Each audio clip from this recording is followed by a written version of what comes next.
සුබ දවසක් ආදරණීය යාළුවෝ හැමෝටම.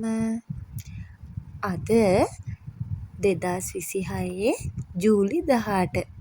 ඉතින් මං ඔයාලත් එක්ක බෙදා ගන්න හිතුවේ අපි ගියා මෙහෙණින් වහන්සේලා වැඩ ඉන්න අසපුවකට. ඉතින් එන්නකෝ බලන්න. මේක තියෙන්නේ කුරුණෑගල දඹදෙණියේ. මේ අසපුවේ වැඩ ඉන්නේ මෙහෙණින් වහන්සේලාම විතරයි. ඉතින් බලන්නකෝ මේ අසපුවේ තියෙන ලස්සන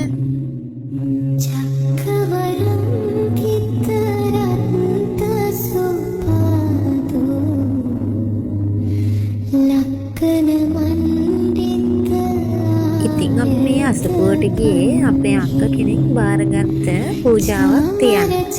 ඉතින් මේ මල් කල තියෙන්නේ මේ පූජාව වෙනුවෙන්.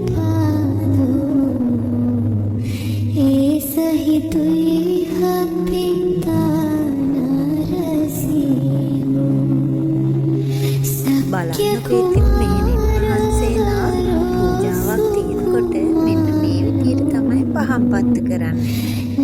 ඒක හරිම ලස්සන ආකර්ෂණීය දර්ශනයක්.